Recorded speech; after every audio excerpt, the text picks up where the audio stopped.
So where should we start today? We have such a actually packed list of things that we wanted to discuss. Yeah, where should we start? Should we start domestic or should we start international? What do you think? I guess let's get the international news out of the way also because I know that's what a lot of people are commenting about. Mm-hmm. Obviously, Iran has been everywhere in media. We're hearing how insane their outbreak has been. Rania, have you been following updates out of Iran closely? Or also people were asking if you could share an update from about Lebanon, because even though you're not there now, that has been where you were living until recently. Oh, yeah. I mean, Iran is pretty much, they have like tens of thousands of infections. They have the highest rate of infection in the Middle East. They have, I think, I don't know if they're up to 3,000 deaths, but they were heading to 3,000. They have over 2,000 deaths, which is really dramatic. Iran is a country of like 80 million people. The toll might actually, I don't know how efficiently they're able to test in Iran. But obviously at this point, I think that the US, which ramped up sanctions on Iranians last week in the midst of a pandemic that's destroying their country, is pretty much at the point where we can accuse, I think we can accurate this government of biological warfare at this point against Iran. I mean, they are trying to exploit this virus to weaken Iran further. Trump has this maximum pressure campaign against Iran. And Ben, I put a clip that if I'll we send can that play to him right now, and we'll get that on deck, and you can keep. Yeah, so I just want to show you guys a clip of. All right, Ben, you should have that on your WhatsApp. Pretty much Mike Pompeo. You want to play it now, Ben, or should I keep? It's the Trump soundbite. All right, I'm gonna cut to that in 1 second. Just keep talking for a second. I'll jump to it. So, anyways, I also want to talk about Mike Pompeo because he's actually the one that's in the lead, that's leading the Trump administration's efforts against Iran. And I think Mike Pompeo is like a real life depiction of a supervillain. Like he's a real life supervillain. He's like one of the most dangerous men in the whole world. He's like laughing. He's enjoying how much this is hurting Iran, and his family. Yeah, God. He's tweeting about doing puzzles with his family. He's so evil. In the scenes, Mike Pompeo is pushing the Pentagon to draw up plans to start a war with an Iranian allied Iraqi militia in Iraq in the middle of a pandemic that's catastrophic for these countries. Like, Iraq is a country that's had its entire health sector destroyed by 2 decades of war, plus a decade of U.S. sanctions.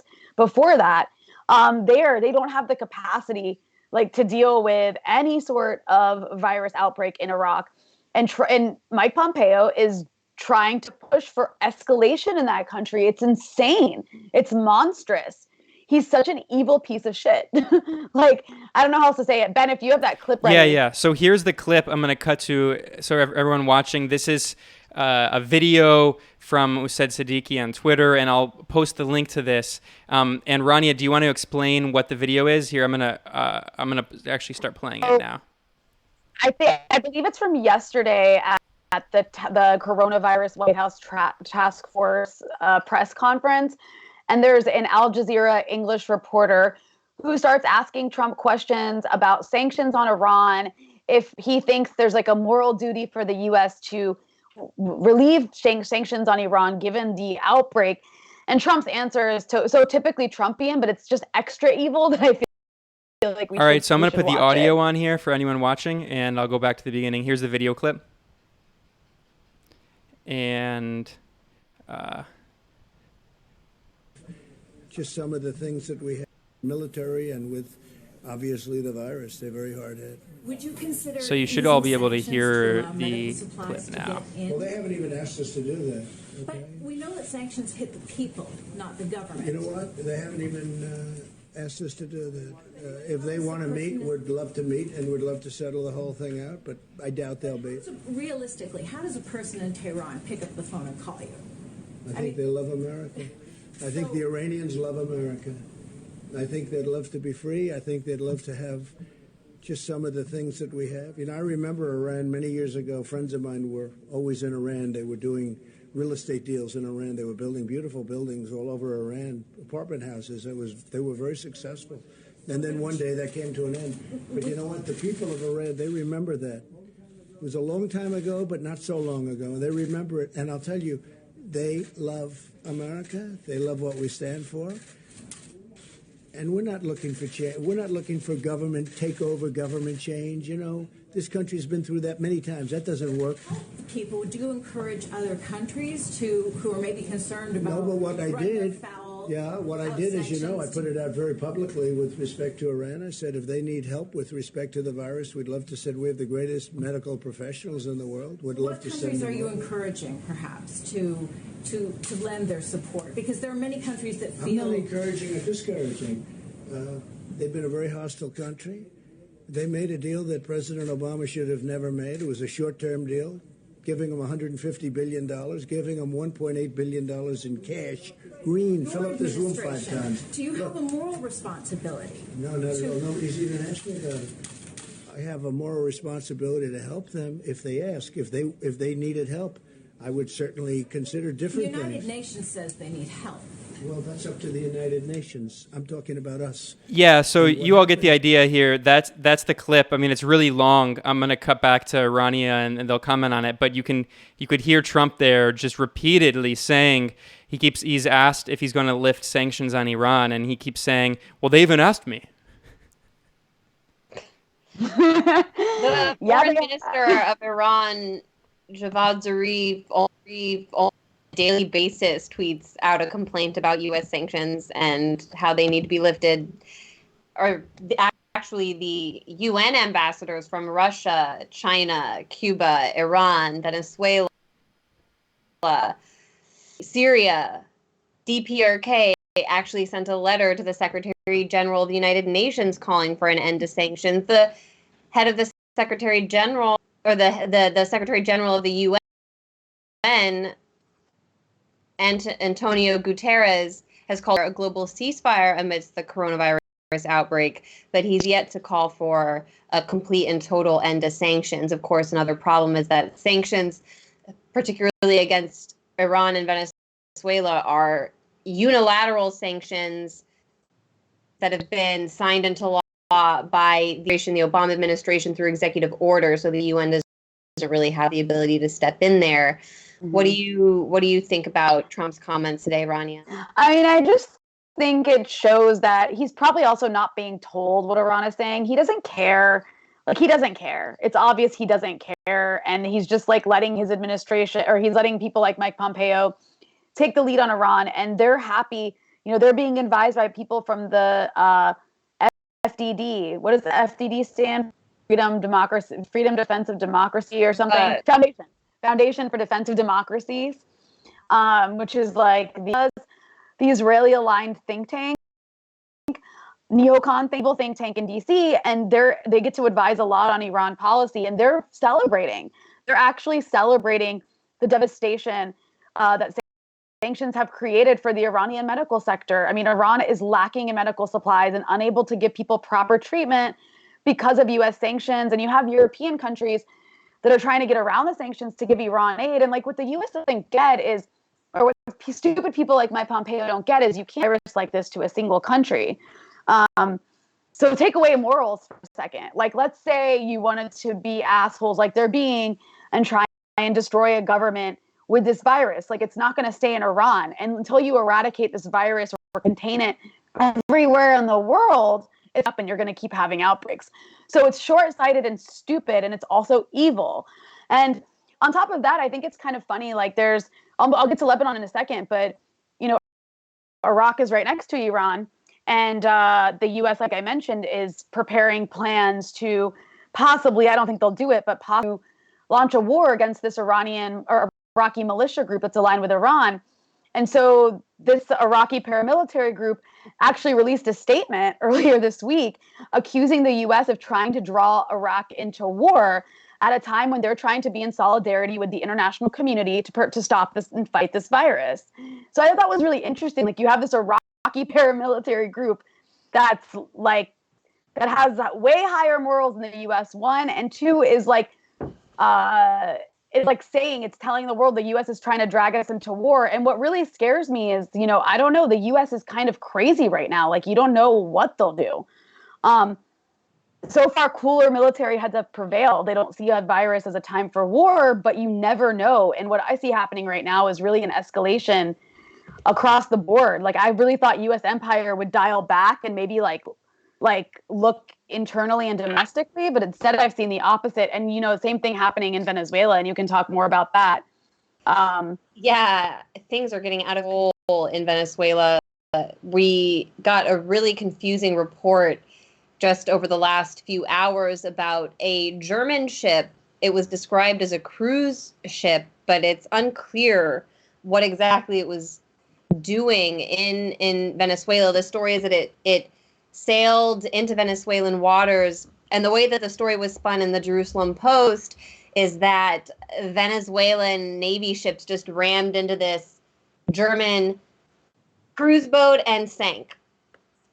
But instead, the Venezuelan, or in contrast, the Venezuelan government has released a statement saying that this ship entered their waters and was refusing orders, just normal procedural orders that any ship sailing into a foreign country's waters would have to obey, and that their ship was actually sunk somehow.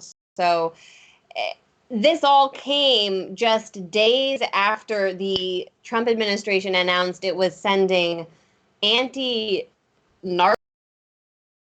ships to participate in anti-narco operations. They said they're sailing through the Caribbean in the direction of Venezuela. And this came a week after the Trump administration announced it was charging the Venezuelan president, as well as other members of his cabinet, including the defense and industry ministers, with narco trafficking, narco terrorism. And if we were living under normal circumstances openly about the fact right now that it seems as though the Trump administration has gone to war with Venezuela.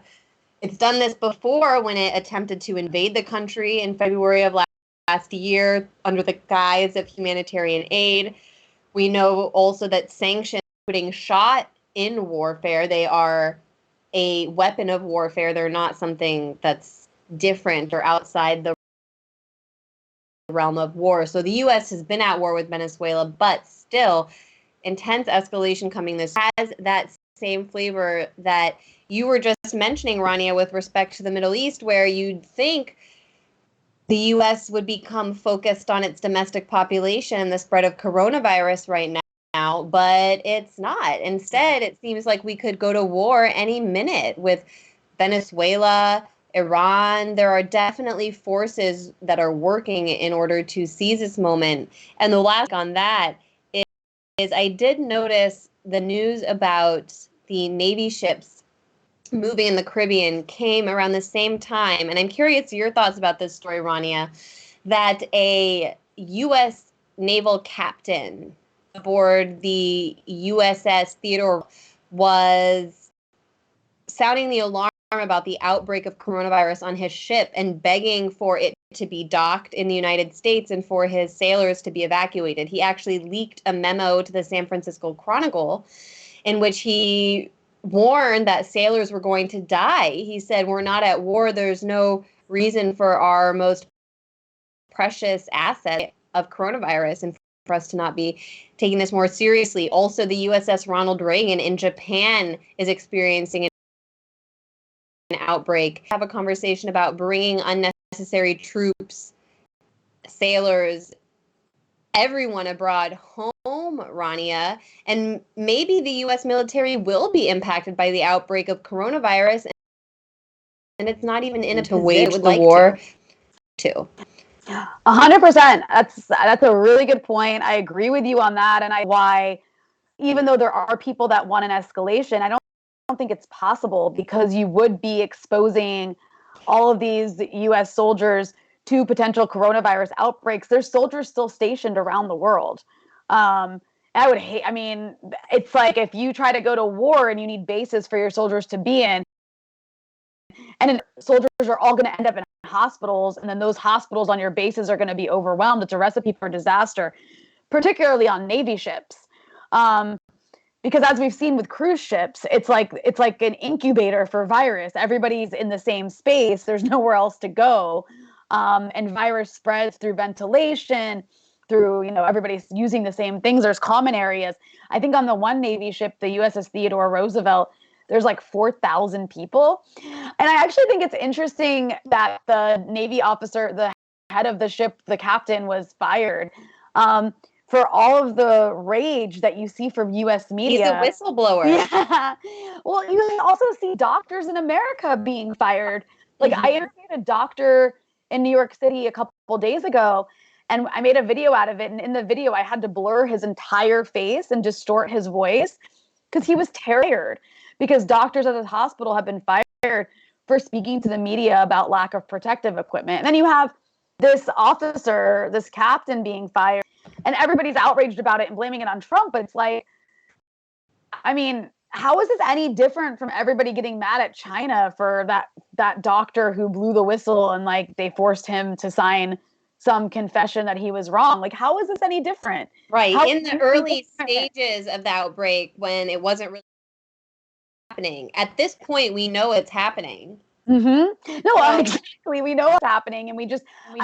I guess it's also with the Navy officer, it's different than doctors, because doctors are being fired by private companies, and we don't typically see that as like authoritarianism, because companies can do whatever they want. The private sector can do whatever it wants, but this guy was fired by the military, so it's concerning. It means that there's obviously people within the upper echelons of power are realizing how serious this outbreak is going to be, and some of them are deciding that they actually want to do something about it and take it seriously. And if they're being punished, then it means the people who are actually making decisions right now aren't at that point yet where they even want to take the common sense precautionary measures that you would take in order to respond to this crisis. But how does that surprise us, considering, as you say, what we're seeing with doctors in the United States? Rania, you covered that this week. What did you learn about what doctors here are actually doing? Well, I think that there's a lot of family. Like I mentioned, like I mentioned, I'm living with two dogs. Like, I'm living with my sister and her husband physicians, and one of them's an ER physician. So he's like on the front line of this. But luckily, it's gonna come. But there hasn't been a big outbreak where I live yet. But they're just like watching, holding their breath as they see what's happening in New York and Chicago and Detroit. They have friends that they've been to med school and residency with in all these places. There's all these like doctor Facebook groups that they're in, and like people are sharing what they're dealing with, and it's just completely horrifying what this virus does. And everybody's seen, I think at this point everybody's seen videos about it and has probably seen interviews with doctors and nurses, but I don't think we're actually understanding the extent of how severe the shortage of protective equipment is, and how disastrous that's going to be, and just how much of a failure our government is and has been at preparing for this and securing the necessary equipment. Like, I don't know what's going to happen in New York City in a week. They're running really, really severely low. It's just like a complete disaster zone. And the thing about doctors and nurses is like, you need them to treat patients. And if they're getting sick, the doctor I spoke to, by the way, has coronavirus.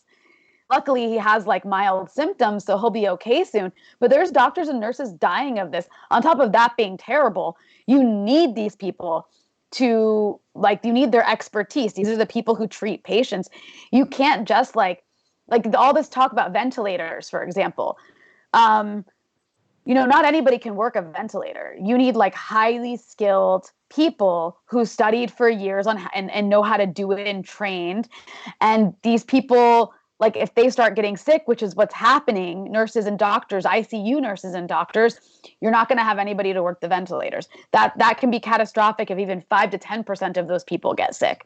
And even if they don't die, when they get sick, they're out of work for 2 weeks. So anyways, I think everybody's heard these stories. Like, luckily, it's actually being covered by the mainstream media.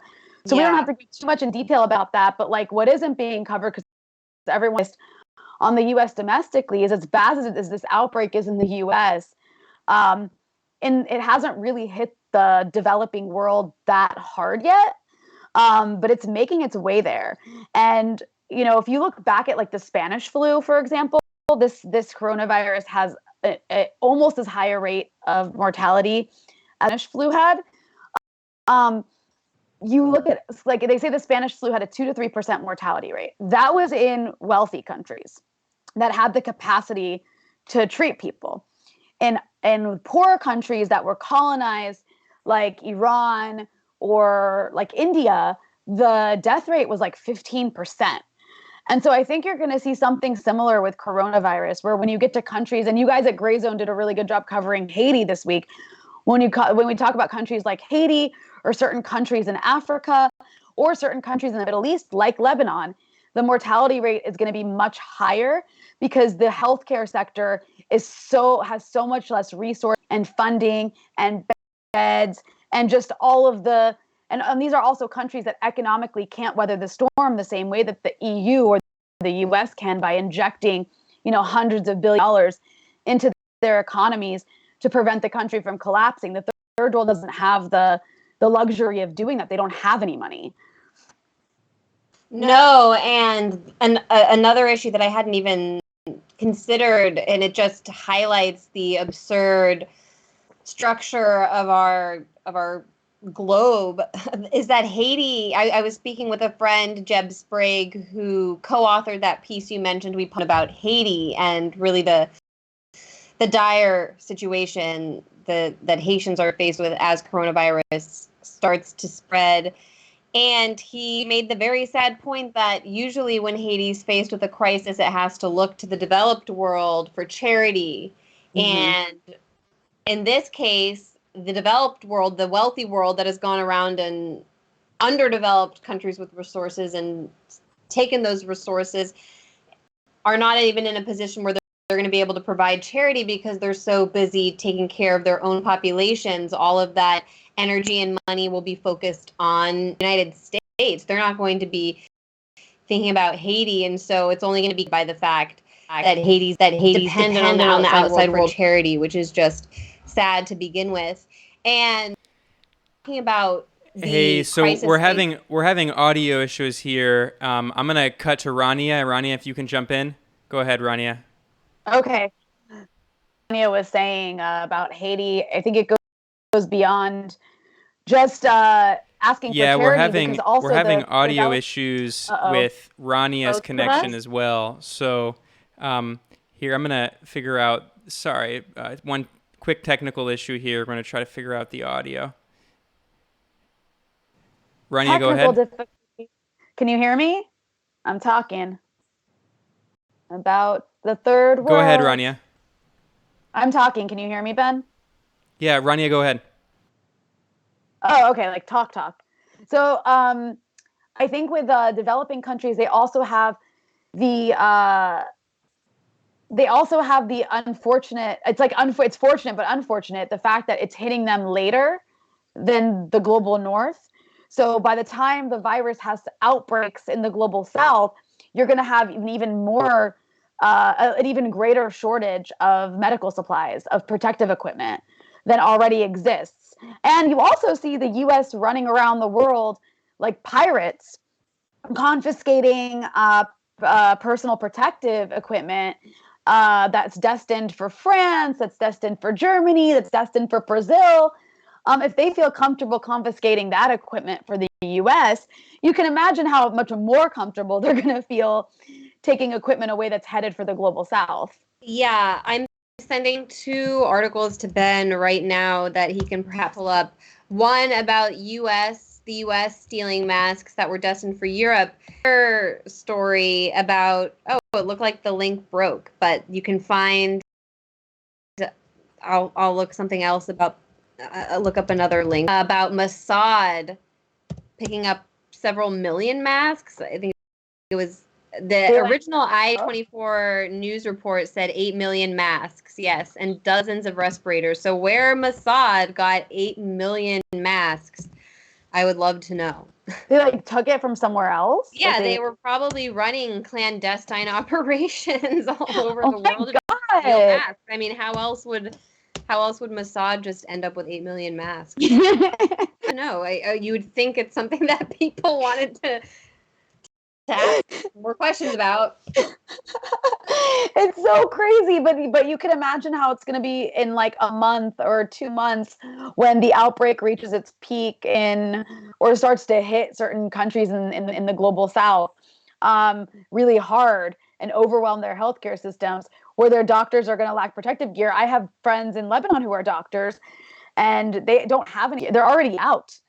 And so that's why Lebanon, I mean, everybody was asking for an update on Lebanon, so I'll give it real quick. Lebanon is a country that before this outbreak was already in the midst of bankruptcy and economic collapse. That was very severe for the country. I mean, like nothing you've ever seen before. It's like almost economic collapse is like, in terms of what it does to average people, it's almost worse for some people. So Lebanon was already in a very vulnerable position. And you add this virus. And so starting like about 3 weeks ago, when there was like a couple cases popping up in Lebanon, within like a week, the government shut everything down and they were stringent about it. Now there's like a curfew in place. They even shut down the airport. Like I left 2 days before the airport was shut down, which is a really big deal to shut down the airport. The US still hasn't shut down airports. Europe hasn't shut down airports. The reason Lebanon did this is because they have a very weak healthcare system. They have some really nice hospitals, but they don't have enough beds for a coronavirus outbreak. They don't have enough ICUs. They definitely don't have enough ventilators. It's a third world country that's impoverished. So they've taken these really stringent measures, but now what's happening is people can't work. And they're starting to not be able to afford food. So Lebanon is in a real tough spot, and we're going to see a lot of developing countries in this spot because, like, now what do? Like, they can try the population, but they don't have the funds to do that. Like, to do that for long. They don't have money for that. They're a bankrupt country. So Lebanon's screwed. And I think you're going to see a lot of countries in the third world screwed. And what's going to happen is a lot of the third world countries are going to end up getting stuck with having to do the whole, herd immunity thing, where there's some countries like me and Anya, we've been talking about Mexico. There's some countries that might not even shut down when they should because they feel they economically can't, for real, not like in the fake way that America can't shut down. Right. So Haiti being one of them as well. This is something Deb Sprague spoke about with me in our interview, and also in his article published at the Grayzone. My interview will be published on the Red Lines channel shortly. But Haiti's in a similar situation where if people stop working for even a day, that means they might until whenever they can go back to work. And so Mexico's in a similar situation. Even the United States, honestly, is in that situation.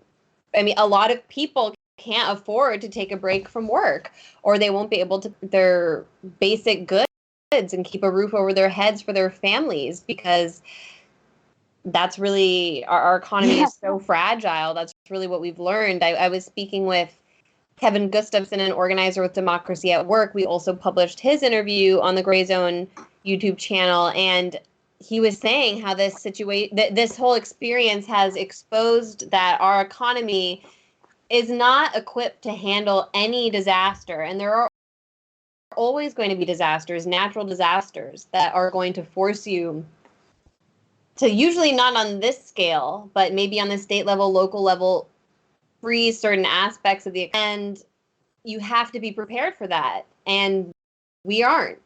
We don't have any sort of plan when it comes to our economy, and this experience has really laid it bare. That's why I wanted to pull up, if possible, Ben, this soundbite from New York Governor Cuomo, who is discussing the process he's going through to purchase ventilators and masks, much needed medical supplies for his state. And he's explaining that he is competing with 49 other governors.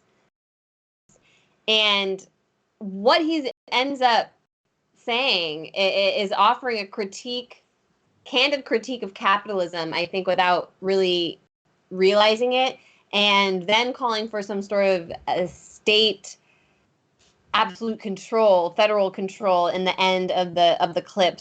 So if possible, Ben, do we have Yeah, that? I'm going to put it up right now. So for viewers, this is the clip of, this is New York Governor Andrew Cuomo speaking. Cuomo. When we go back and do a retrospective, Someone said get Michael Prenti on. I would love to. I really would love to. Situation we wind up. He's a hero of mine. He would be Does great. He its would be own great. purchasing. So New York is purchasing. Yeah, I'm going to put it up right now. Sorry, guys. Trying to turn the. This is the clip. But look at the bizarre situation we wind up in. Every state does its own purchasing.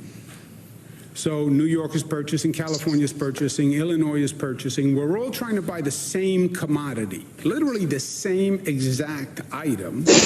So you have 50 states competing to buy the same item. We all wind up bidding up each other and competing against each other, where you now literally will have a company call you up and say, well, California just outbid you. I guess their audio is really bad or something. 50 I other don't know states. why. Okay, so that was New York Governor Andrew Cuomo speaking, and I'm going to cut back to you. This is Anya. It's crazy, that statement by saying the federal government should have purchased all of these supplies and then distributed it to the states as needed. And he's there calling for some exactly socialism.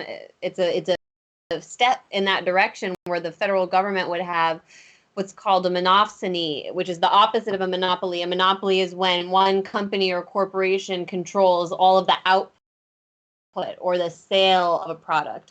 A monopsony is when one individual or entity has all of the buying power of a monopoly, which is to drive down the price of goods in many cases. And if the federal government were the single buyer, purchaser of supplies such as masks or ventilators, the price would be much less than it is the way it stands now, with 50 governors all competing for the same goods. What did you think about that, Rania?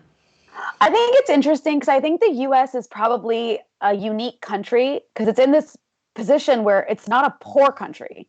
It's extremely wealthy, and it has the capacity to do all of these things. The problem is it's such a hyper-capitalist that its system is refusing to do it.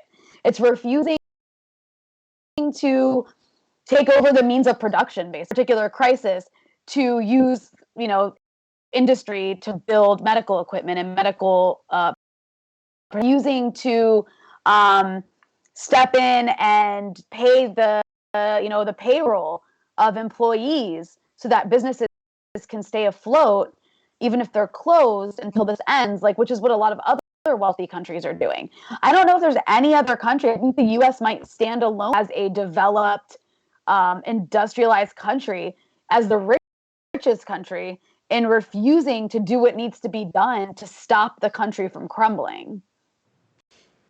Someone commented, I'm laughing because Chris Cuomo Frito, which I kind of feel bad about, but they said Frito said he saw his father while in a high fever from COVID-19. I have that clip I'm going to send to Ben right now. Rania, before we get into that, what do you want to say to introduce the clip? So there's one of two things is happening. Either Chris Cuomo is like an insane workaholic. No, one of three things. Either Chris Cuomo is like an insane workaholic who has to be on TV. He's extremely sick with coronavirus, but he can't not be on TV. So something's wrong with him. I think he's kind of a serious narcissist because I follow him, as I do with many news personalities. I follow him and he's always posting workout videos and trying to teach people really basic tricep dip, and it's he teach us that, but there's something really narcissistic about that behavior, and he likes nobody needs to learn how to work out from Chris Cuomo. He's so excited to tell people that he's hallucinated father and he chipped his tooth. Do we have that, Ben?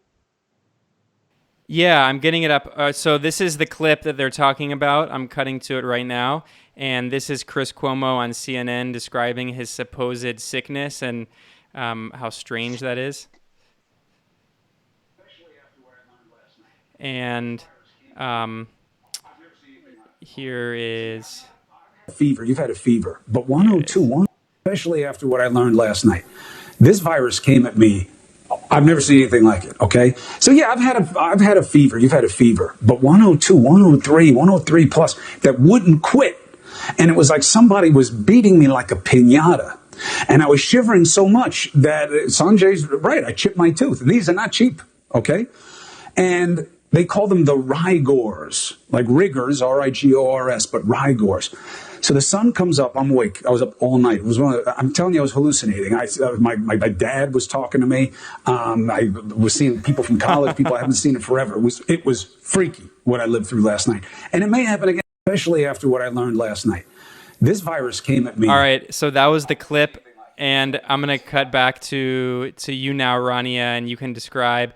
That's the clip where Cuomo is saying that he was hallucinating and he chipped his teeth. And he also made it clear to point out that his teeth are expensive.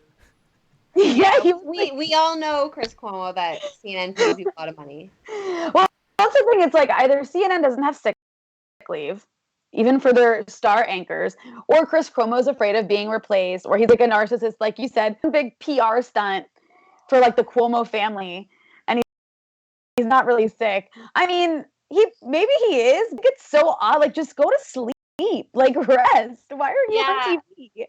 Yeah, actually, I know from experience, having had a daily news show and knowing a lot of people who have daily news shows, even at major networks, you don't want to take a break, baby. You don't want someone else to come in there and start injecting their own flavor into it. You feel like a responsibility to your audience and a desired quality control. But there are some situations and instances, sometimes you want a vacation and sometimes you're really sick and you just can't do it. And what Chris Cuomo was describing there is way crazier than anything I've ever experienced being ill. And there's no way that I would be, even if all I had to do was sit in my basement, as I am right now, there's no way I would be doing a daily show if I wasn't sleeping all night and I was thinking I was having conversations with my dead father. It just doesn't up to me. And then you have this weird dynamic where he's hosting his own brother, who's the governor of New York, and his brother's tweeting out things like, I love you, you're a beautiful man, and having him in his press conferences, bringing Chris Cuomo into his press conferences to discuss the toll COVID-19 has had on his life and his body. So it's just a very odd dynamic. For one, at the very least, it's just for once really capturing the uncomfortable relationships that exist among our ruling class. In case you forgot that the primetime CNN anchor also happens to be the brother of the governor in New York, who is also, they're both the sons of the former governor in New York. It's just a way of emphasizing this weird dynastic political reality we live in. That's a really good way of explaining it. I also think that Chris Cuomo, like, I guess, I don't know, meme on from his basement to be like, here's what it's like to have coronavirus. Like to describe what he's describing, this horrible toll, he's being beaten up like a piñata, but he's still anchoring.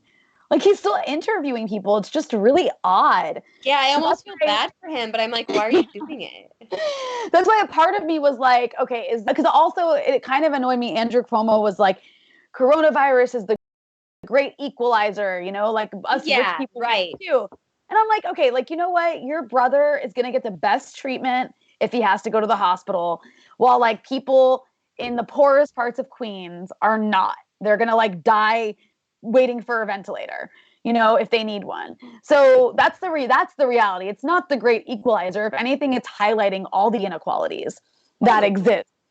Beyond that, having a doctor come to him. Yeah, he had to go to the hospital. He was taking out like an oxygen saturation monitor, which is like something, but they're not cheap. They're not expensive, but they're not he cheap. said he said that I watched part of his show the other night, and he said so many viewers had sent him these Like, why do they know in your the mail because they bought them for him. And to CNN, I guess they probably sent them to CNN. Yeah. Now that I think of it. And Sanjay Gupta, Dr. Sanjay Gupta, America's doctor, CNN's medical correspondent, actually said during his interview with Chris Cuomo, he was like, Chris, you can take a day off. Yeah, he was like, is this a really serious virus? You should. He encouraged him to go to get off camera and go sleep, but like a good doctor. Like a good doctor should. But Chris Cuomo would do it. I think it's really funny how now that all these people and anchors can't go to the studio anymore, not all of them can at least, and late night show hosts, they're all having to do it in their basements or in their attics or in their homes. Yeah. With really bad equipment. And it turns out they're not that good. They all are pretty tasteless too, because their houses don't look good. For all the money that they're getting, I guess you can only live in a small little. If you're in a city, maybe. But also they just can't maybe in that kind of way it's an equalizer. It's equalized the situation of video quality, I guess, because some of the things I'm watching, I'm that the sound is as bad as it is, for example. Maybe that's why we're having so many technical difficulties, because everybody's live streaming. Your freaking mom on the Instagram, I follow a few celebrities on Instagram just cause. And I always hit follow whenever they suggest a celebrity. I'm just and so I just see up on the story feed on Instagram, it's every celebrity and their mom is having constant live streams. All Reese Witherspoon and Viola Davis. I guess what are you talking about?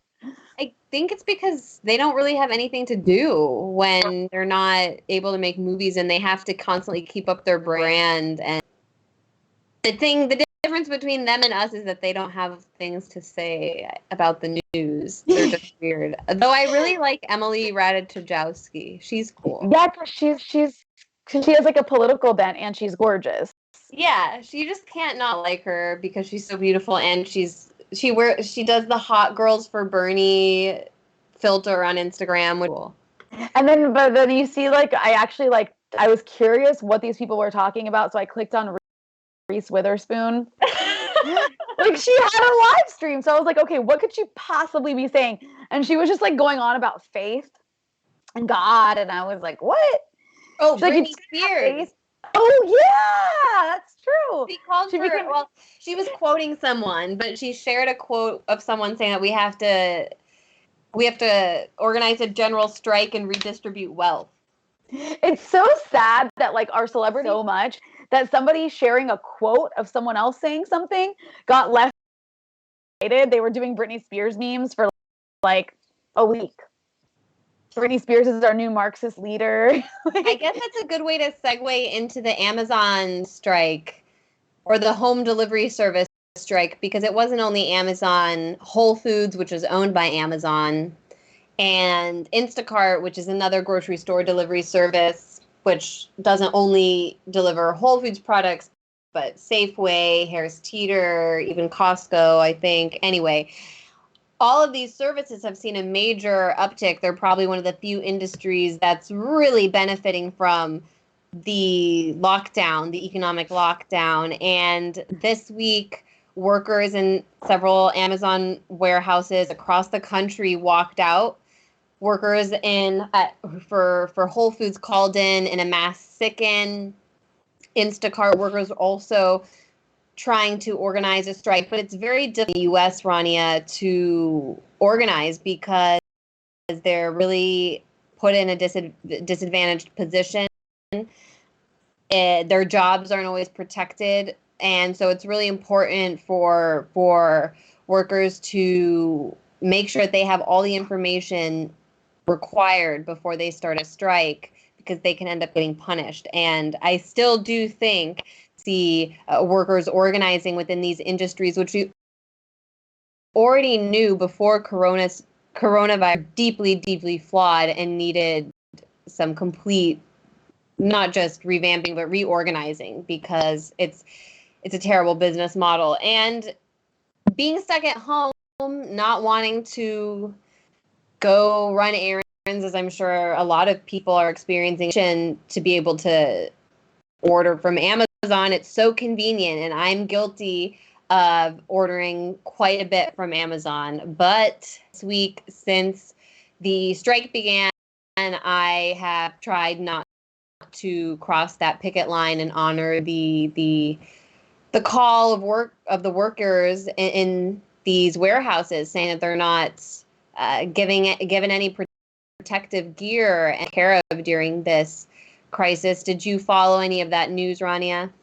Yeah, and what's really interesting about all this, just to take more of a general view, is I think it's this whole virus and the lockdown has really demonstrated who the essential workers in this country are. They're not billionaires. They're not tech people. They're not like, although I guess tech people are somewhat important, but I mean, like they're not corporate executives. They're not, venture capitalists. The most essential workers in this country are people who work in the Amazon warehouse. They're garbage. Like, they're people who collect our garbage. Postal service, like the people who work at the post office and deliver our mail. People who work at grocery stores. These are some of the most underpaid and least valued people. And they're like on the front lines of keeping things moving. And so I think it's really incredible to kind of see that so in your face, because these are people you never hear from. These are people who get paid minimum wage and are pretty invisible, and they're not considered like valuable people. They're not considered. No, that's why they're allowed to be workable. Right, exactly. And so this has really illuminated that. And a nurse, I mean, that goes, nurses are paid better, obviously. Also goes for nurses. Nurses are like, stay-at-home orders are saying only essential businesses will stay open. And you see what the essential businesses are and who the essential workers are. And they're truck drivers, value so little in our society, who we give like no benefits to, who we pay so little. And so I think that's worth highlighting. And I think that's what makes this strike even more important, because like these are essential workers going on strike because they want to protect their own health, and they're going on about Amazon. Jeff Bezos is like the greediest. He's like a cartoon billionaire. He's the greediest guy you could imagine. The guy makes like thousands of man dollars in modern history. In modern history, he's by extension ever in the history of mankind. 100 billionaire. Like, that's insane. That's an insane amount of wealth. He could spend $50 billion and still have a shit ton of money. Like, that's crazy the way this guy lives.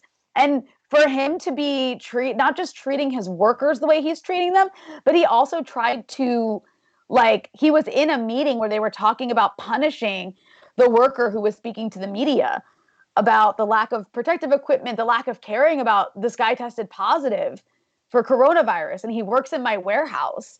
Like we need safety precautions. It's just insane. Mm-hmm. Go ahead. Someone commented, Octopussy said, Anya, the workers have real leverage if they all do it nationwide, baby. True.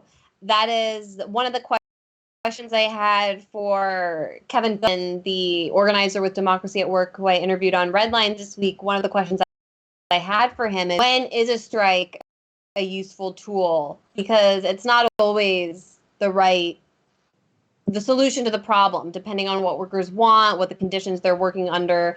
And he said one of the factors that makes a strike really powerful is if there's the potential for a nationwide and kind of inspire across industries the working class to rise up. And we're really experiencing right now conditions that we've never experienced in my lifetime, but even people older than me, even people who lived through more booms and busts in this economy than I have, we're going to experience in the coming months will be unlike anything even they experienced, because the job market is on a scale that's not even comparable to what we even experienced in 2008, for example.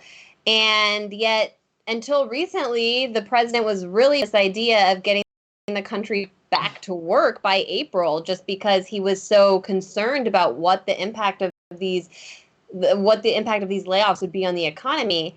And so at that point, it may not matter, but if the government is going to force workers to go back to work before it's safe, maybe that would be the perfect time to start discussing a general strike out of necessity, out of just common sense. Yeah, 100%. I mean, it's really, and it's like on a level that would transcend industries even. Like the amount of layoffs that are taking place and that are going to take place is, they're projecting it'll be far worse than the Great Depression. It's like nothing ever seen before. Economists are starting to really see the reality of what things might look like in a few months. And it's not just like right now, it's, it started out with like gig economy stuff, jobs, and then, the layoffs, like with tourism industry, right? Hotels, airports, these kinds of things. But now it's spreading. It's spreading to white collar jobs. White collar jobs are starting to get laid off. So yeah, you could see I think you could see you could see a kind of strike that does maybe even maybe I'm being naive here, but beyond just blue collar work, possibly. But I don't know. We'll see. Like right now, a lot of white collar jobs are safe because they can just move their jobs to home and work from their computers. However, like those people are starting to be laid off. I actually am terrified of what things are going to look like in a few weeks. We have had in 2 weeks, 10 million unemployment. That just includes the people who were able to get through. I just talked to a couple people today who were visiting my sister's house for the 20s, but one of them was just from her job, and then the other guy works in like mortgage refinance, and he's worried he's going to lose his job because there's been layoffs where he works. So like industries you didn't even think about being impacted by this are possibly now going to be impacted. And then I think about like the family members I have, for example, like I have family members in Texas who are saying they can't afford their mortgage because they're laid off. They don't, and Americans don't have savings. So I don't know what's going to happen. We don't have a moratorium on mortgages. We don't have a moratorium on rents right now. I don't know how people are going to pay their rents. Like Anya, we could see rent strikes potentially. Like, people aren't going to have money. They're just simply not going to have money. And that $1,200 from the federal government, if you even get it, which I don't even think I'm going to be able to get it because I live in D.C. and someone told me that we don't get that check in D.C. What? We're a colony. I have to do my research. It's impossible to find information online about this stuff. You know how it is. Someone commented saying, you're a socialist and you use Amazon. Something about how I should rip my head off. Yeah, I also have an iPhone. Sorry, I don't create you're a socialist and you wear makeup and you're pretty. And if you want a book, for example, sometimes you can only get it through Amazon. That's the danger of monopolies like Amazon's. They force you, and capitalism forces you to participate in it if you're living under it. So I definitely don't want to. I reject this notion that we should look at things like abolish them. They can actually be structured so much better, and the people who work for it should just be given really good benefits and normal schedules and not be overworked. But Amazon actually is a business model that proves what we can do as humans. It's pretty remarkable. Some random to buy specialty Asian cooking products that I can't get at the grocery store on Amazon. It'll pop up at my door in a few days. That's pretty cool. The fact that we do that might not be the problem. The problem is the sits it to my front door. We Right. could probably improve on it and still get similar results. So I agree. that's my little opinion of Amazon hate. I hate Amazon too. We all do.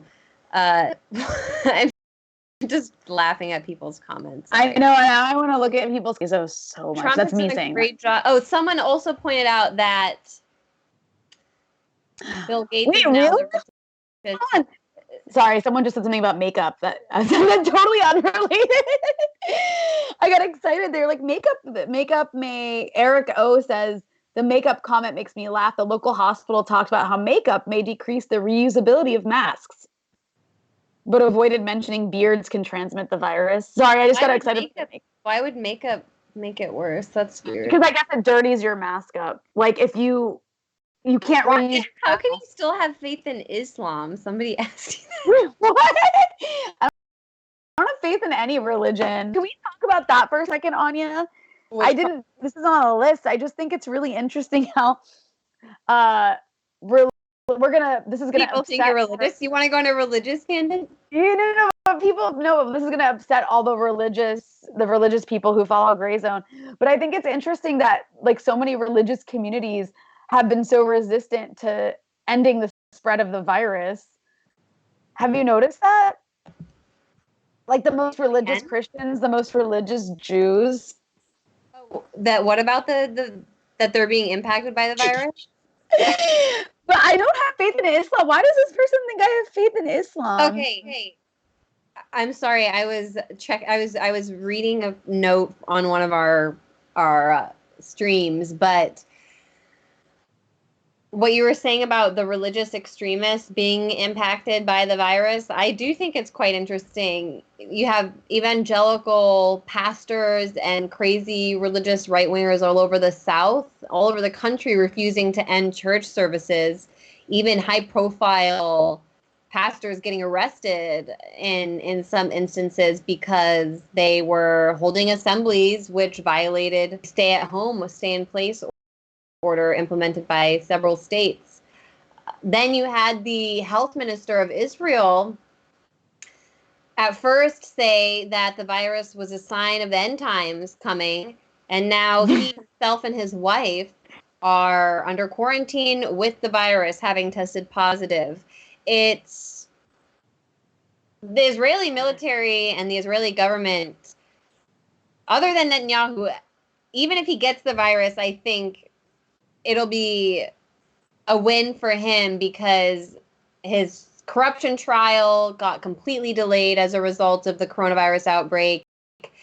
He secured himself another year and a half, at least, as prime minister. There were some questions about whether or not he was going to be able to win the majority needed to maintain his leadership post in Israel. But after this crisis broke out, Israel and those who were opposed to him decided to err on the side of security, stability, and he's able to enter an agreement with his main opponent for Prime Minister, Benny Gantz, who's going to serve as his foreign minister now under Netanyahu.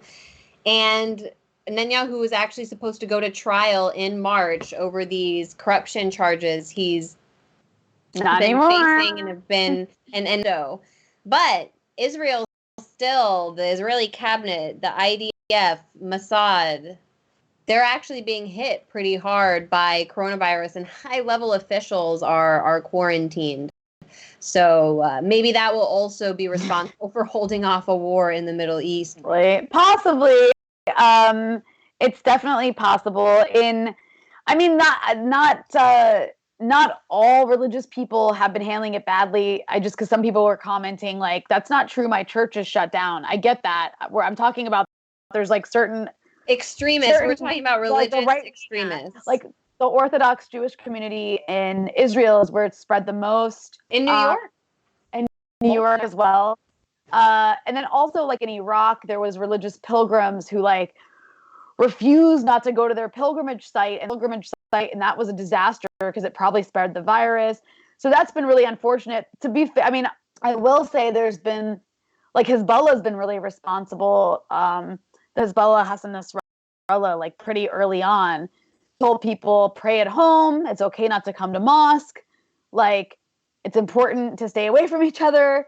And that's what people need to hear from their religious leaders in this kind of time. So there have been responsible leaders, just not all of them. But anyways, that wasn't that exciting. I just kind of wanted to mention that because I think it's an interesting dynamic. Like here in Virginia, there was Liberty University. Yeah. Jerry Falwell Jr. like reopened it up when the universities were supposed to be shut down. And he was like, it's okay, it's going to be cool. We'll follow like the rules. And then like there was obviously, and so then they had to shut down. But anyway, it's not that exciting, I guess. What else do we? In one of our comments on, someone was asking for an update about Nicaragua. So I think you are in the perfect position to give us that. Yeah, sure. So I've been here in Managua, in the capital of Nicaragua, and the situation here has actually been pretty normal. The government has taken some precautions to make sure that the coronavirus doesn't spread. And thus far, there are no cases domestically, no cases of local transmission that are known yet. There have been 5 cases from other countries, from people from the United States and also from Colombia and Panama. But in terms of the country itself locally, life is pretty normal, and the health ministry every morning has an update, a live update on the coronavirus, telling people what's going on. Also, thanks to Cuba, there are Cuban medical experts who are here to help the country deal with the outbreak. Of course, Cuba has medical experts and doctors in well over a dozen countries throughout Latin America, the Caribbean, Jamaica, Venezuela, even Brazil. I wrote an article at the Grayzone about how the far-right Bolsonaro government in Brazil expelled thousands of Cuban doctors and then now has begged for them to come back. And we also see that Cuba has sent doctors to Italy, and China has sent doctors to Italy. Cuba helped Britain because Britain had a British cruise ship that had cases on it, and the British government asked people in the Caribbean, including the Bahamas, to take the ship, and they refused to. The only country that would take the ship was Cuba. So Cuban medical solidarity has been incredible. Politically, the situation here in Nicaragua, the U.S. regime change attempt continues, and we've seen it even escalate. So in the middle of this crisis, this international crisis of the coronavirus, the U.S. government imposed more sanctions on Nicaragua. The Trump administration has already imposed several rounds of sanctions, and the Trump administration also outrageously declared the Nicaraguan government to be a so-called threat to U.S. national security, which is insane. The only so-called threat that Nicaragua poses is to the right-wing capitalists who don't want people to have health care, because here in Nicaragua, there is a universal socialized healthcare system, and anyone can go to the hospital, anyone can go to the doctor, and it's completely free. There's free education, including at the university level. So Nicaragua is doing pretty well for a very small country, and the U.S. has responded again and again with more and more sanctions. Also, I just wrote an article at the Grayzone we're going to publish soon about how Human Rights Watch, the leading so-called human rights group, had lobbied for the U.S. government to impose more sanctions on Nicaragua, and actually took credit last week, 2 weeks ago rather, in the middle of the COVID-19 pandemic, when thousands of Americans are dying and the U.S. government has done basically nothing to help them and provide support for them. Meanwhile, Human Rights Watch took credit for the new sanctions that the Pompeo's State Department, this cartoon villain, imposed on Nicaragua. So you can check out at the Grayzone. I have an article detailing how these fake human rights groups are lobbying for more sanctions, which have killed thousands of civilians in Venezuela, which have really done a lot of damage to the Nicaraguan economy, to the Venezuelan economy. They've prevented Iran from importing medical equipment. So I'll cut back to you, Anya, but I mean, it's not surprising that in the middle of this pandemic, when the U.S. is also escalating its aggression against Venezuela, it's also using the opportunity to escalate its sanctions against Nicaragua. And Rania, cutting back to you now. Oh, so Ben, I just messaged you a link to a soundbite of Mike Pompeo back in November, because you were talking about Cuban doctors. And back in November, after the coup in Bolivia, Mike Pompeo actually applauded the new coup government in Bolivia for expelling Cuban doctors. And he applauded them for expelling Cuban footsteps of Brazil and Ecuador. And now you have countries like Brazil back. So I thought it would be interesting to play that soundbite. Yeah, How arrogant I'm gonna play it right now. I have it up. Here we go. Good afternoon, everyone. The Bolivian It's loading government here. announced Friday the expulsion of hundreds of Cuban officials for their country. It was the right thing to do.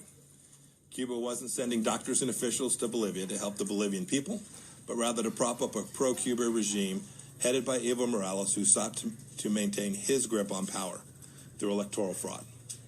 Bolivia now joins Brazil and Ecuador in recognizing the Cuban threat to freedom. In each case, these governments, free of outside interference, have acted to protect their own national sovereignty and to defend their own citizens' interests. Bravo, Bolivia. Good afternoon, everyone. That is a truly Orwellian clip of Pompeo saying that Bolivia was defending sovereignty. By the way, this is the far-right military coup regime that overthrew, with U.S. support, the democratically elected government in Bolivia. And he's saying that the new coup regime was respecting sovereignty by kicking out Cuban doctors. Something that I thought quite a bit as coronavirus has swept Latin America is how interesting it is to compare this in even Venezuela, which is a country that's U.S. blockade and incredibly harsh sanctions for several years, Cuba, where that's, of course, been the case for decades. Compare the situation in those two countries, but especially Venezuela, because we hear so much about how that health system has struggled, to Brazil and Ecuador, which are facing, at the moment, far more deadly and dangerous outbreaks.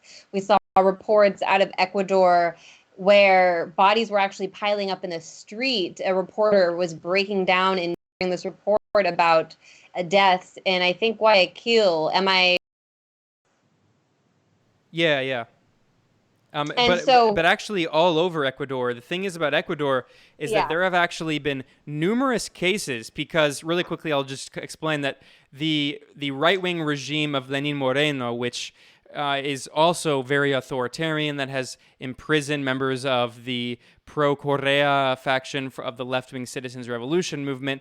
He has also done mass privatization of the economy and, of course, betrayed Julian Assange and handed over Julian Assange to British authorities to be extradited to the U.S.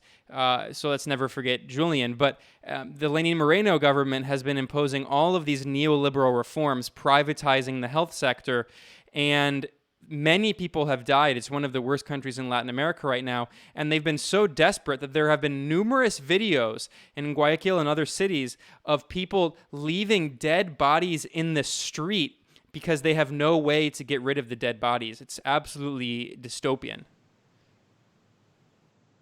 Yeah, and we're not seeing that in the evil narco dictatorship of Venezuela for some reason, even though they actually...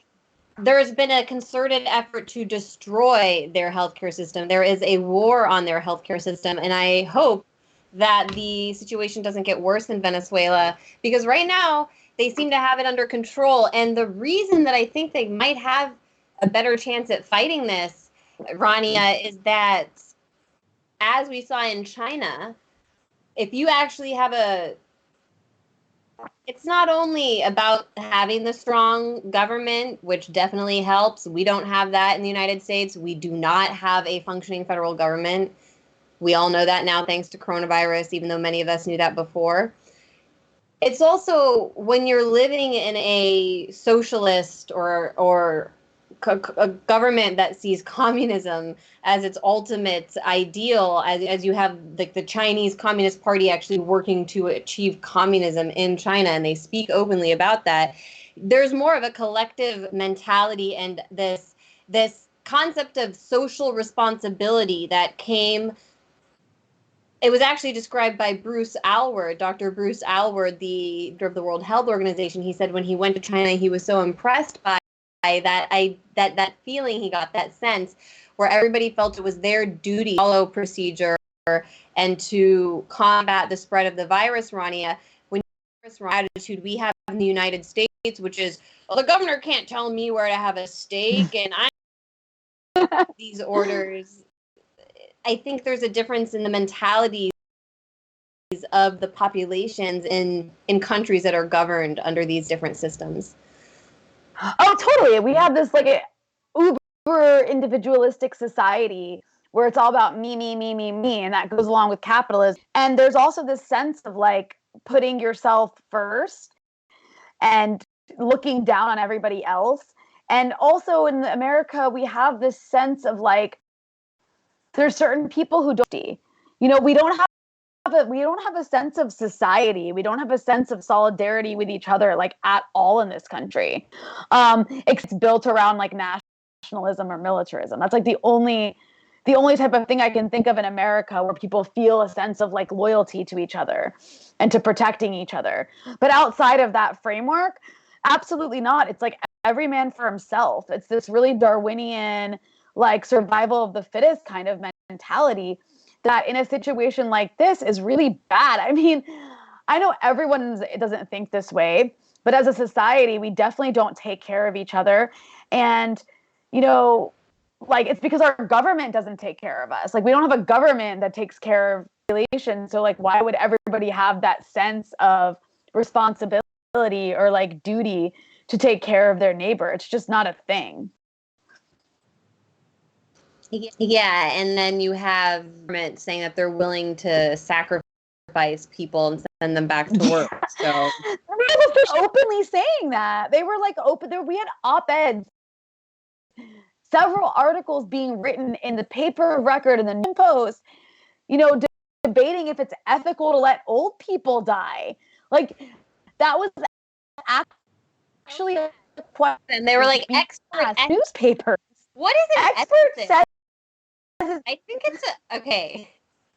Is that like a follow-up question? I remember in high school, wait, what? What is it? School, there was like a club of some students and teachers that would participate in the ethics bowl, and they would tackle ethics questions and try and solve puzzles. But if this is the extreme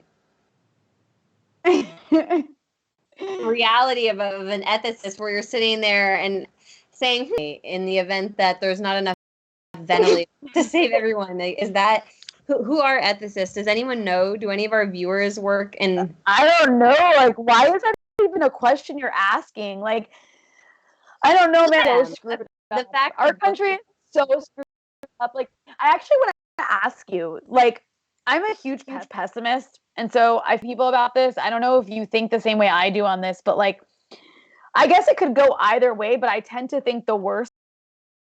Do you think that this is like an opportunity for the country to shift and become like more progressive?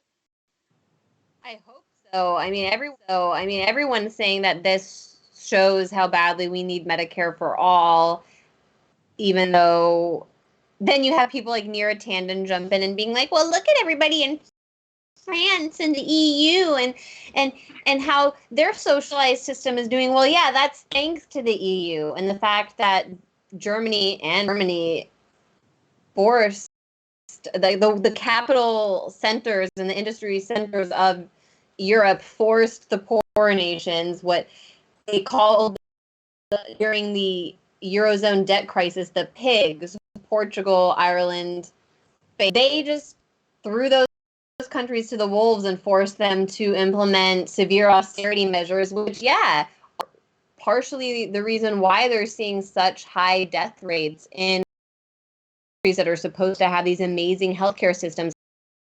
I know so many people who boast about the healthcare systems in those countries, and this crisis has demonstrated that they are as great as everyone thought. That's not to say that socialism is the failure here. It's the EU structure and austerity and the privatization of those healthcare systems near a tandem. Yeah, and on top of the argument that having universal healthcare is somehow going to make coronavirus, the coronavirus outbreak less. No one's actually making that argument. You could maybe argue that in the sense that more people would seek treatment. But I think with this, people are seeking treatment. The idea of universal healthcare is so that people don't go bankrupt trying to get treatment for a deadly virus. This virus, because of how it functions and how quickly it spreads, can overwhelm any healthcare system. But a healthcare system that's weak, like in the U.S., which has 2.9 beds per capita, unlike other countries that have more, it's going to overwhelm them more quickly. But it can overwhelm any healthcare system. It could overwhelm Cuba's healthcare system if Cuba let the outbreak spread. It would overwhelm any healthcare system. So on top of needing universal healthcare, because we don't want people to go bankrupt, we also needed to have taken this virus seriously. And maybe that's a good segue into the blame China game. Because what I see happening right now. Before we blame China, I just want to respond to a chat. China. Dave L. Before we get into blaming China, Dave L. asked down on how the OAS supported the coup against Morales. It's a little off topic, but the OAS produced a report about the election results in Bolivia shortly after Morales was reelected in order to invalidate the election. Now, several reports, including from the Center for Economic and Policy Research, as well as MIT analysis, have kind of dispelled the methods and the analysis presented in those OAS, Organization of American States reports. And the OAS has no response to the way that it's been critiqued. And if you want more information, I suggest you look at those reports. You can also check out my interview with the former foreign minister of Ecuador, Guillaume Long, who helped work on that CEPA report. That video is on the Grayzone YouTube channel if you want more information, because I don't want to fall down that rabbit hole too hard. Christy Santiago says, democratize the enterprise, WWNCD, what would Noam Chomsky do? I'm in Tampa, Florida. I stand humans. Great. Me too, although I would go for WWMPD.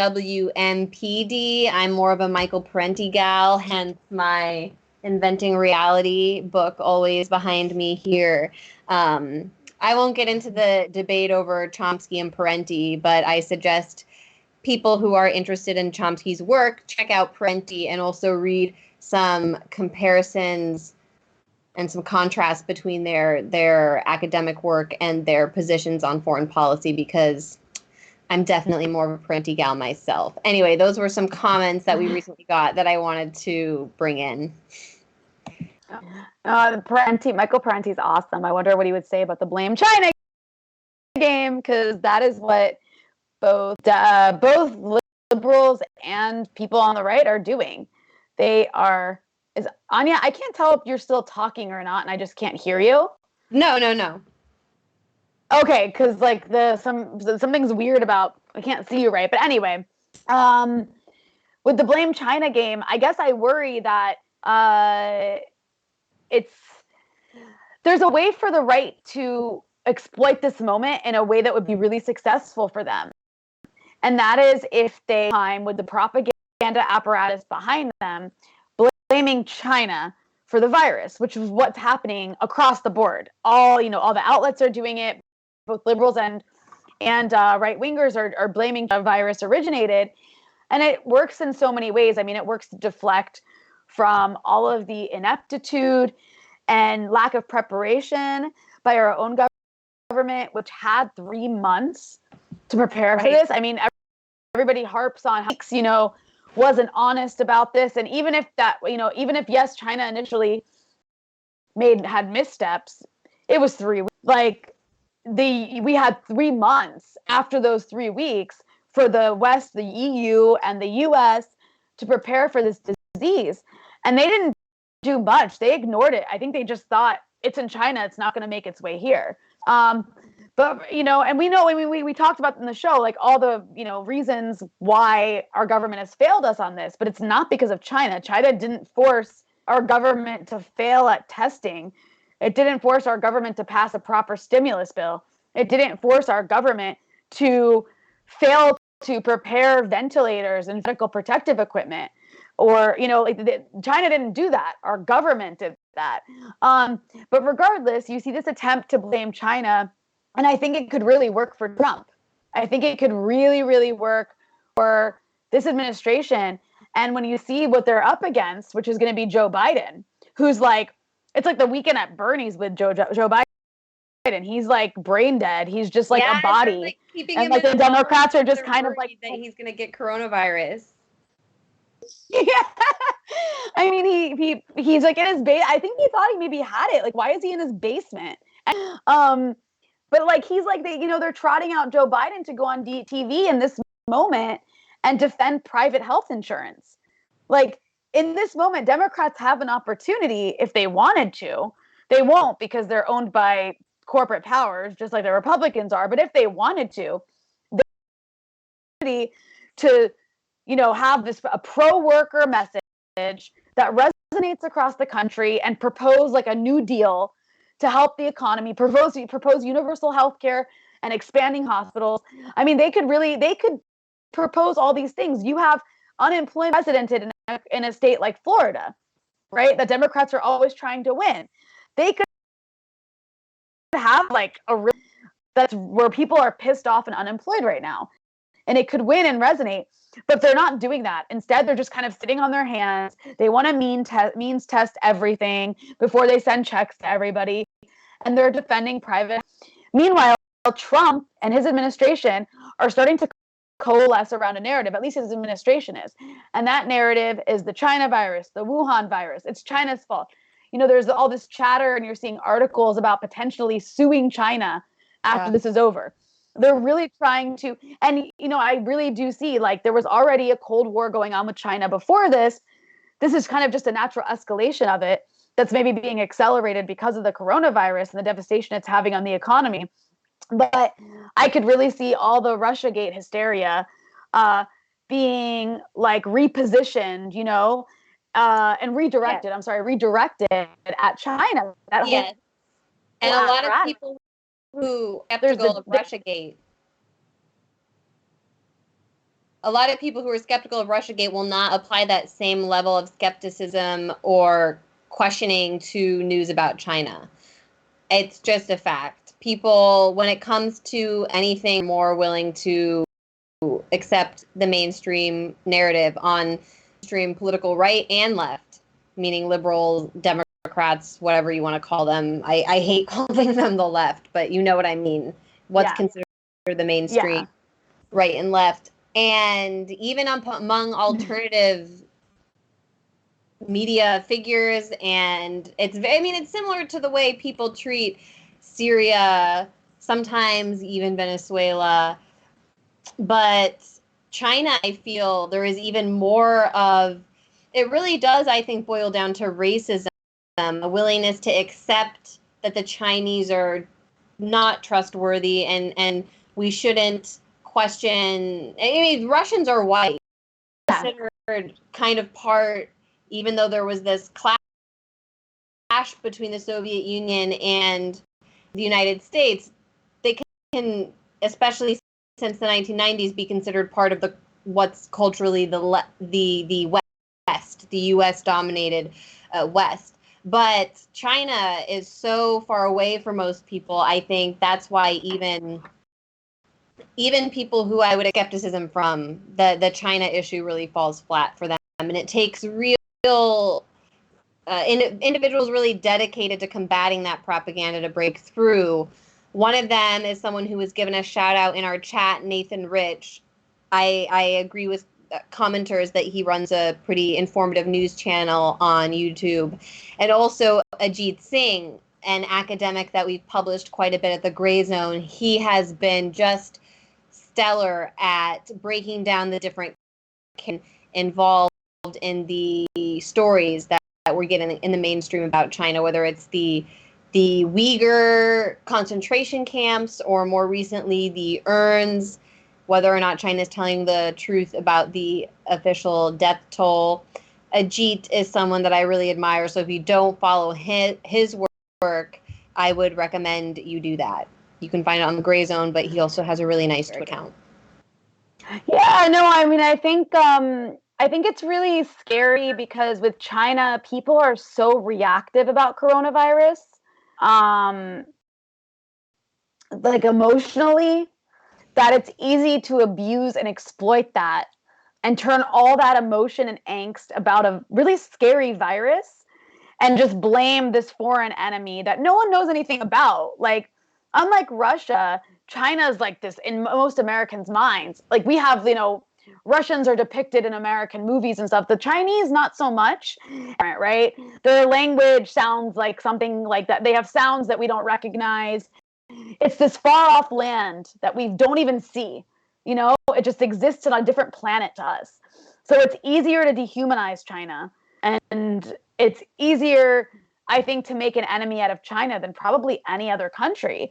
And so, I mean, I guess my point is to say that I think that if Trump plays it right, unfortunately, and this is where my pessimism comes in, I think he could do success. He could be very successful at deflecting all the blame for this virus and the fallout from it onto China in a way that gets him reelected and actually empowers the right. Like, I think a lot of Democrats and the people that you were talking about assume that because Trump is doing such a terrible job, which he is, and he's such a piece of shit, and he lies so much, and he's just like, all these people are going to die in America, and coronavirus is such a disaster. They just assume that he's going down. You see articles with them almost like celebrating the virus because of that. Yeah. But I don't think it's necessarily true. Yeah, I don't think it's necessarily true at all. Elected in the midst of the Great Depression, a crisis doesn't necessarily mean that voters turn away from the president. In fact, it can mean that they want stability and are afraid of change, especially if there's no real option that inspires them. And that's the situation the Democratic Party has set up for themselves. Unless maybe they do the last minute Cuomo draft, but I don't think that's in the cards. He would look pretty bad if he abandoned. Crazy, like a lot of my Andrew Cuomo is amazing. Yeah, I mean, he's really enjoying spectacle. I don't think he wants to be in his position. I don't mean to be saying that. And no one does. No one wants to see their state rocked by a health crisis such as this, but you can watch his press conferences and tell he really enjoys being the figure that people are listening to, and he can control this personality that lends itself well to the crisis. He does. Anya, sorry to change the subject real quick, but somebody that I think is cute. It's how did you two meet each other? Did you two immediately strike it off or not? It was love at first sight. It was love at first sight. It was actually, I think I met you through RT people. I met you through Abby. Yeah, definitely through Abby, I think, when I was producing Breaking in a Set.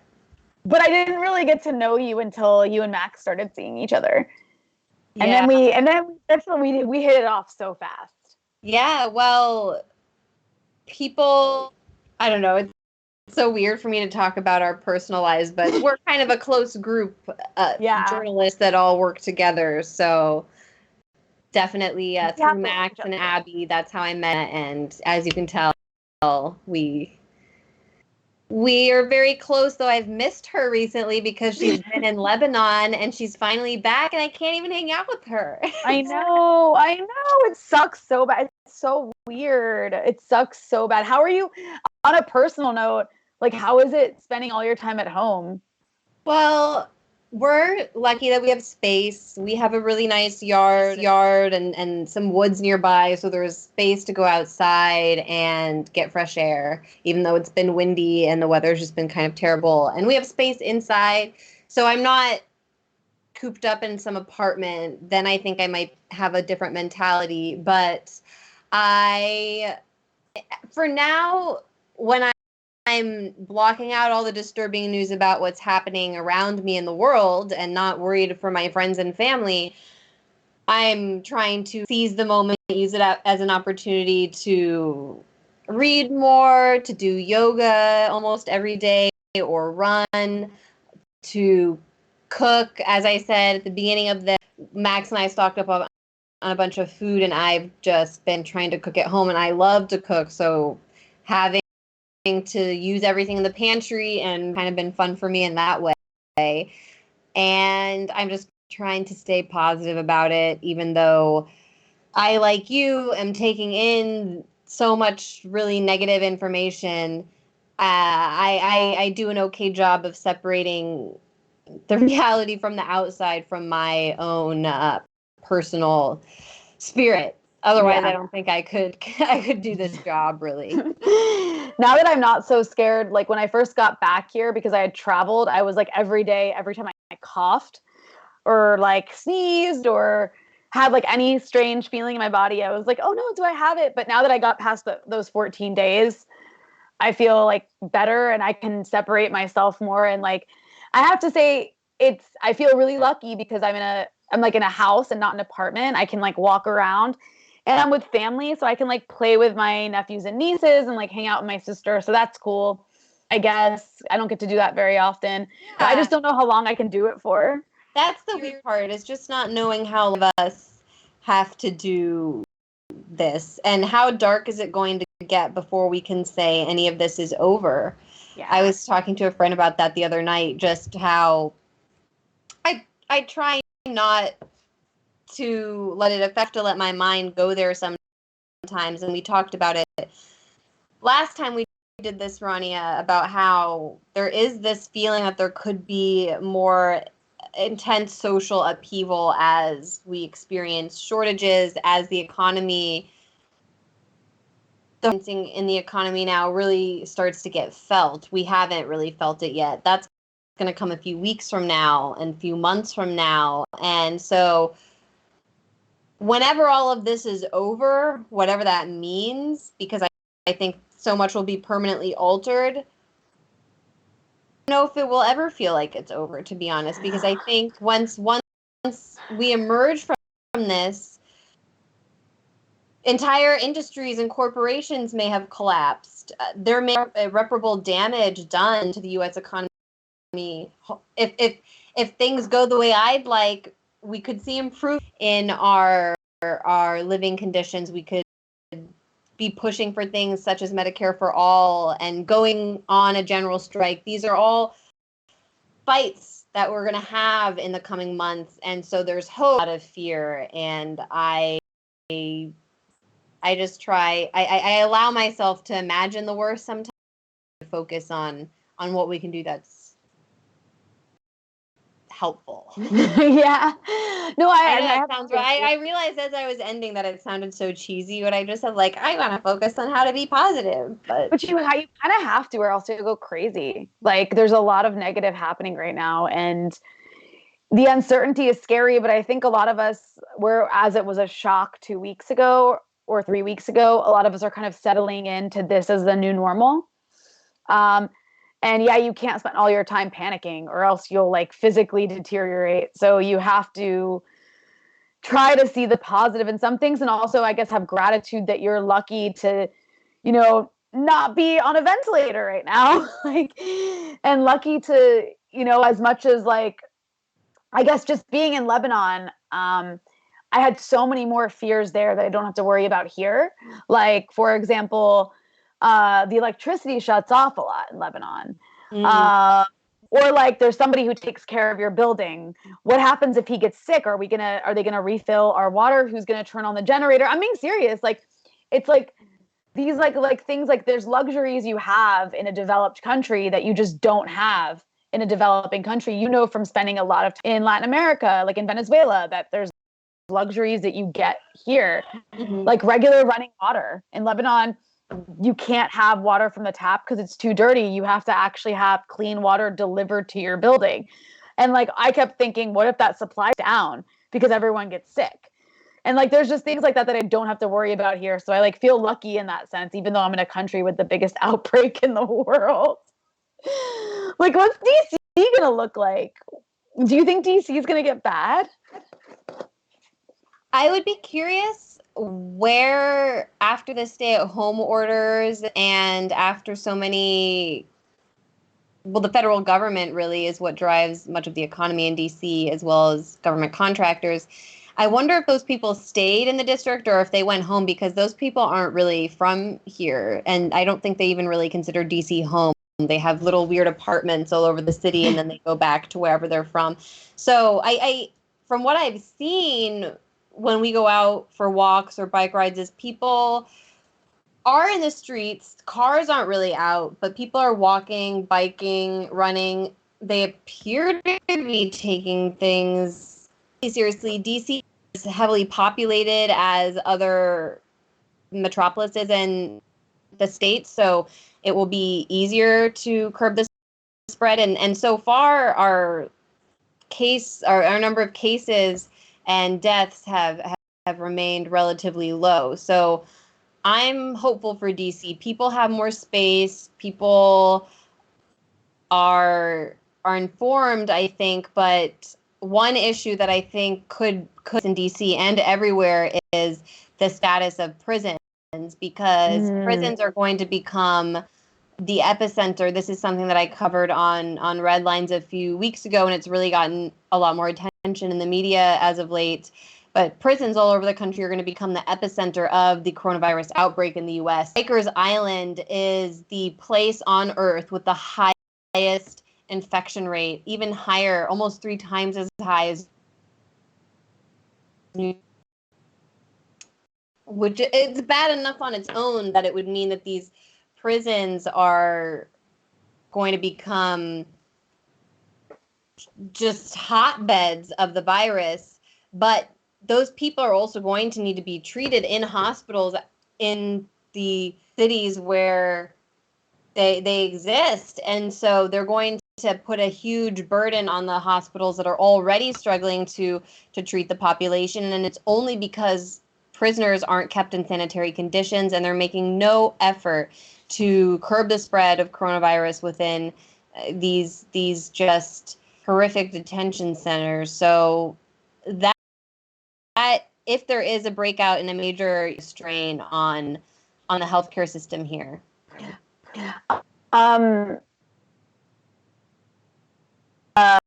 This plan that was put in place in like 2008 or something, or maybe 2009, to have, in the case of a pandemic that caused mass casualties, to have prisoners dig graves. Right. And so now they're offering Rikers Island prisoners $6 an hour, which is a lot for them because they usually get paid like less than $1 an hour to do things.